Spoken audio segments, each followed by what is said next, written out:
Today, we shall be debating an incident that took place thousands of miles away in one of the most hostile environments on Earth. So hostile, in fact, that 454 of our finest service men and women have been killed there and thousands more wounded. Sergeant Blackman was a 15-year veteran of six operational tours. 1 in Northern Ireland, 3 in Iraq, and he was on his 2nd in Afghanistan. In each, he had served his country and his corps with great distinction and courage. None of us here, have endured anything remotely approaching what these Royal Marines were experiencing. And God willing, we never will. The reality of operations in Afghanistan over the last 5, 6, 7 years is not a conventional firefight between two uniformed enemies where you stand and shoot at each other until one side gives up. It's about a callous, cowardly enemy who uses cover of night to lay improvised explosive devices with no metal content in them whatsoever, so they cannot be found by our metal detectors. And then we ask young men, 18-year-olds, with their junior commanders like Sergeant Blackman, to step out into the dark of the Helmand night and to walk until somebody has their legs blown off. This is an enemy who did not play by the rules. This is an enemy that tried your physical and mental strength every single day. There is no doubt that the last 10 years have had a chronic effect on a generation of young men and women from this country. There is also no doubt of the desensitising process that occurs when one is engaged with the enemy on a daily basis. It is how you cope and how you get by. You morph, if you like, from a human to an animal and back again as you learn to fight, to live and to survive like an animal in the back streets of the jungle. Taking another man's life is a serious and sobering engagement. Extreme violence is to be expected. But as humans we adapt and we cope, and as British soldiers we do what needs to be done to survive and to win. War is a dirty, filthy, horrible, frightening business. And every man has his breaking point, even the very best. I have no doubt from everything that I have read that Sergeant Blackman was an extraordinary junior commander who had the welfare of his troops completely at heart. And I know from the fact that there are some of his men sat here today standing up for him silently, that he is a man that they would have followed to the ends of the earth. For month after month, the huge weight of responsibility bore down on Sergeant Blackman as he tried to maintain morale, but a combination of factors were taking their toll. He believes his small patrol was given an impossible mission, with little support or command structure. Undermanned and overstretched, the impossible was demanded, and a decent man was pushed beyond endurance. Then, on the 15th of September 2011, towards the end of this fraught tour, Sergeant Blackman and his patrol were directed to an insurgent who'd been fatally wounded by gunfire from an Apache helicopter. The man killed was one of 2 Taliban fighters sneaking up on a British outpost called Talanda. These 2 men had only one purpose, and that was to kill the British troops at the outpost. An Apache crew were assembled, and it's quoted that 139 rounds were fired from a 30mm cannon. Unsurprisingly, the crew did not think it possible that anyone would survive. And upon finding the casualty, it was noted he had been fatally wounded and was unconscious, although at that point he had not passed away. Horribly exposed, they dragged the fatally wounded man to cover. That Sergeant Blackman then shot him is beyond doubt. However, no camera on Earth can capture all the circumstances leading to this one momentary loss of control. Given the pressures that he was facing, frequently caused by the poor judgment of more senior command, the daily bloodshed that he witnessed while struggling with post-traumatic stress disorder, these became very valid reasons for why, in a moment's lack of judgment, something like this can occur. Almost unbelievably, in a murder case of this complexity, Sergeant Blackman was never offered a psychiatric assessment prior to his conviction. Moreover, it's bizarre that in the Judge Advocate General's own sentencing remarks after conviction, he said this, and I quote, We accept that you were affected by the constant pressure, ever-present danger, and fear of death or serious injury. This was enhanced by the reduction of available men in your command post, so that you had to undertake more patrols yourself and place yourself and your men in danger more often. We also accept the psychiatric evidence presented today that when you killed the insurgent, it was likely that you were suffering to some degree from combat stress disorder.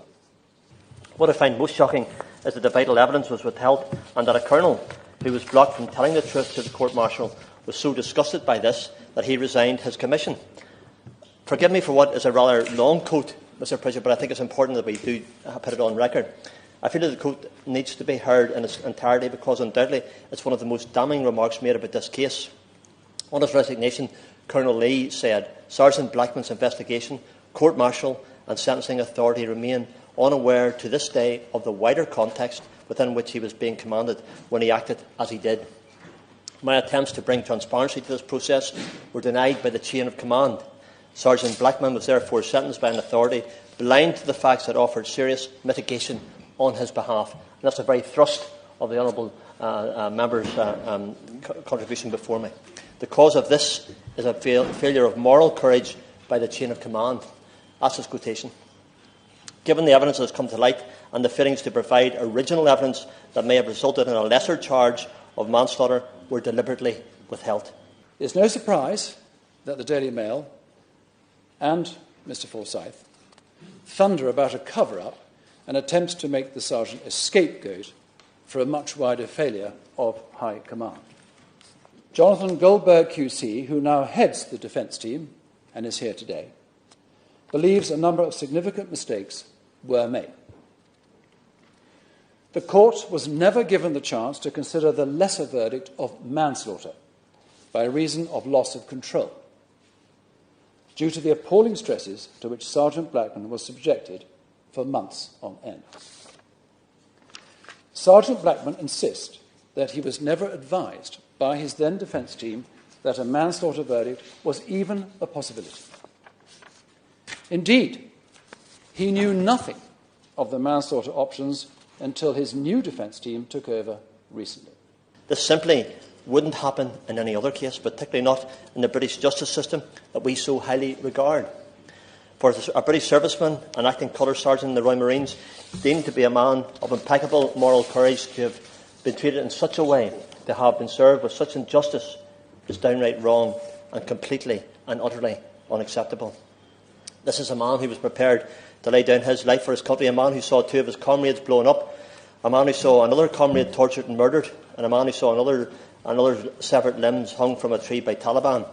This is a daily hell that Sergeant Blackman faced. He had to keep it together for the men he led, just as he keeps it together for the sake of his wife. Into this arena stepped a deeply scarred man of whom we had asked more and more as a nation without respite. He had conducted multiple combat tours, and yet those who thought they knew better down the other end of the radio did not heed his assessments of the specific threat to his patrol base in his area of operations. This, to my mind, represents a serious and unfortunately characteristic failure in the chain of command to protect the man at all costs and assume a collective responsibility for a duty of care. He killed a mortally injured enemy combatant, of that there is no doubt, but does he deserve to be serving an 8-year prison sentence for murder, something I am deeply uncomfortable with? As a former soldier myself, Sergeant Blackman's conviction in 2013 left a deep impression upon me. I visited him in Lincoln Prison in December 2014. There I met an intelligent, proud, professional soldier, who I personally would have been proud to serve alongside. Several prison guards, Mr. Pritchard, told me as I left that Sergeant Blackman's incarceration was hard to comprehend. He shouldn't be here, they told me. As for Sergeant Blackman, understandably, he feels betrayed. A scapegoat, if you like, hung out to dry by both the military and political establishment. He was fighting a war. He was fighting a war at our behest. and on our behalf.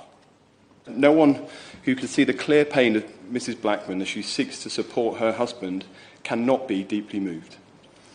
Equally, we are all conscious that we cannot fully appreciate from the safety of this House the challenges of operations in extraordinary and dangerous circumstances.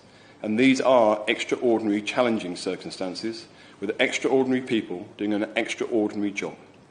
I know this House will join me in recognising the Royal Marines for their huge contribution in Afghanistan over many gruelling operational tours. It saddens me, Mr Pritchard, that for someone as highly thought of and so well respected as Sergeant Blackman, that because of one split-second mistake, he can be dismissed and treated with such disdain and disrespect. There's little wonder why, particularly when I am sure that Sergeant Blackman had never in a million years expected to be serving a life imprisonment sentence after serving his country with determination, with bravery and dedication. This case urgently needs to be referred to the Martial Appeals Court so that this shameful injustice can be fully investigated. Let the message go clear from this Parliament that yes, mistakes can be made in courts of law and it's right to have that reviewed. But let the message also go forth that this Parliament on the whole and the British people and the newspapers of this country recognise wholeheartedly the dedication, honesty, bravery and selfless acts that happen day on, day out, even if not in the combat field, by those brave people who stand up to do that job we send them to. We must do right by this man. I support efforts to look again at his conviction, and I'm grateful for the opportunity to speak on this matter today. One senses a profound sense of feeling that for those defending our peace and protecting our world from evil and giving devoted service to their country must themselves be treated with fairness and understanding and all that's due to them.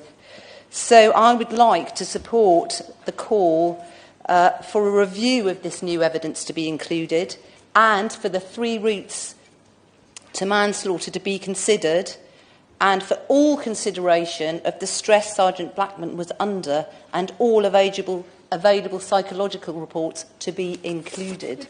Let's give Sergeant Blackman a fair hearing and let's ultimately hope that we can give Claire her husband back home.